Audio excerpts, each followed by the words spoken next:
Hey everyone, so in today's video I'm going to be talking about some makeup steps and trends that I skip.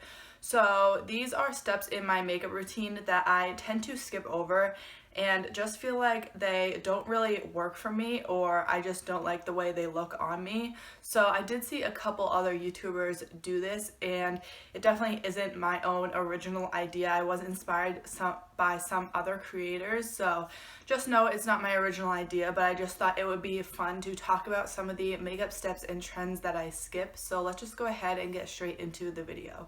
So the first step is primer, and specifically pore filling primers. I tend to find that pore filling primers don't really do much for my skin. They just don't really make a difference for me.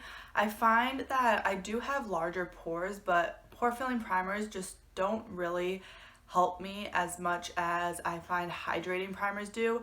I also have more dry skin, so I find that hydrating primers just work a lot better for me than pore filling primers. So I think I have used up all of my pore filling primers in my collection, so I've used all those up now, and I'm definitely not going to be repurchasing any other pore filling primers. So that is definitely a step that I do skip. And I find even primer in general, if you're using a more hydrating primer, I find that it's easier just to use your normal skincare routine and just use your normal face moisturizer almost as a primer instead of having specifically a primer that is really hydrating.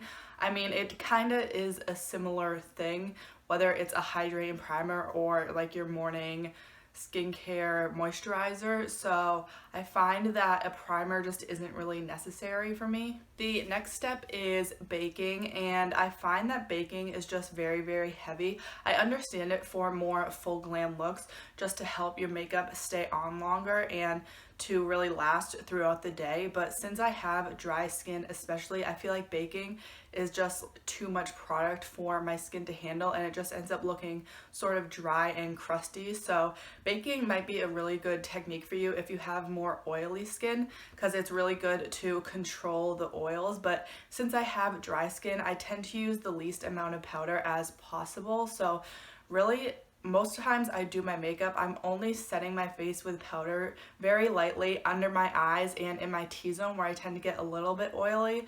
So I don't even set my whole face with powder most of the time I do my makeup. So baking is just a step that is a bit too heavy for my skin type. The next one is something that I kind of just mentioned, but it's setting powder all over the face. So like I said, most of the time I will only put setting powder where I tend to get oily and to set my under eyes. So I don't even set my whole face a lot of the time unless I'm doing a really full glam look and really want my makeup to last. I've kind of gotten into the habit of only setting the center of my face because I just like the way my makeup looks better when I don't set it. It's a little bit more dewy and glowy, which is how I prefer my makeup to be. The next step that I skip is contour, and I tend to only use a bronzing powder. I don't use a separate more cooler tone contour powder and also a more warm bronzer. Sometimes if I want that more sculpted look, I will use more of a neutral bronzer and just apply it to the normal bronzing and contouring spots around the perimeter of my face. But a lot of the time I don't use a separate contour powder. I rarely do, unless it's for like a special occasion where I just want to look snatched. So I find that it's not really necessary, especially for every day. I just use a more neutral toned bronzer that can kind of do both at once. So I find that contouring is just kind of an extra step that's not necessary, especially for every day. So again, if I want a more snatched look, I will go for a more neutral bronzer and just apply it how I would any other bronzer. But if I just want to warm up the skin a little bit, I will go for a more warm tone bronzer. And I find that you can get really different looks depending on the shade of the bronzer you use, and I feel like it's not really necessary to use two different products to get that contoured and bronzed effect. The next step I skip is eyeliner, and this is kind of funny because today I do have on a pretty intense winged eyeliner, but there is actually no eyeliner used in this look today. So most of the time I do use shadow as liner. Obviously I'll just use a darker shadow if I want that eyeliner effect, but I'm also trying to use up a lot of the eyeliners in my collection because I just want to get them out of my collection because I find that I never really use them.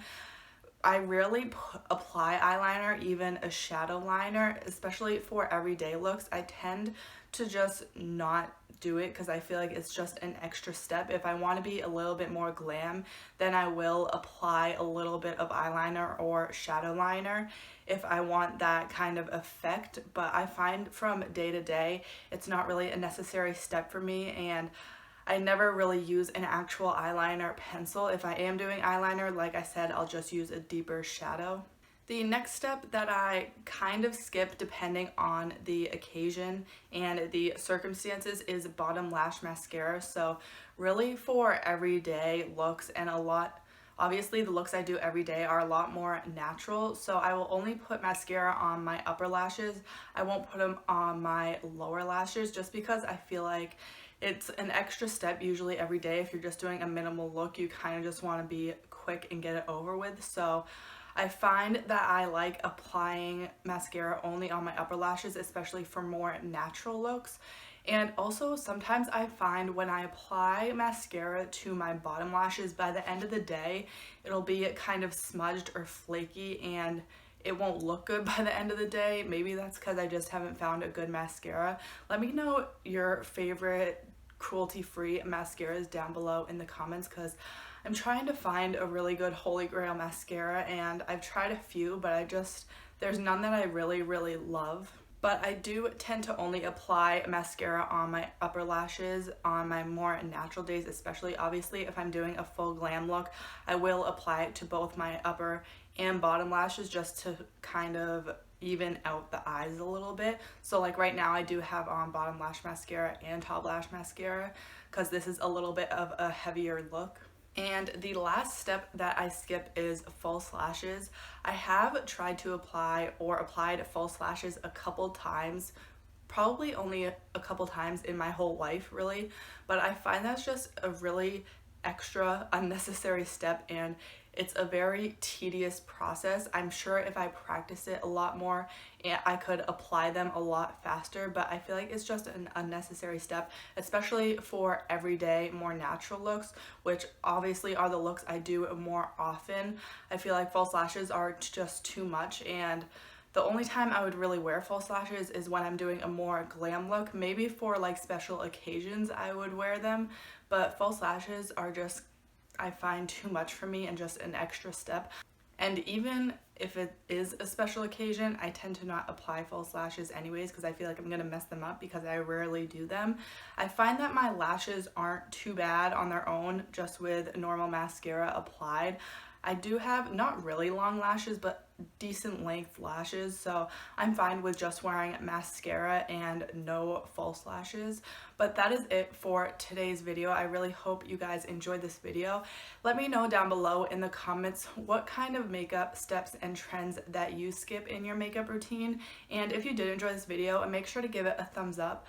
I do post new videos about 3 times a week, so if you want to see more from me, make sure to subscribe and don't forget to hit that bell icon to get notified every time I post. Thank you so much for watching, and I'll see you next time.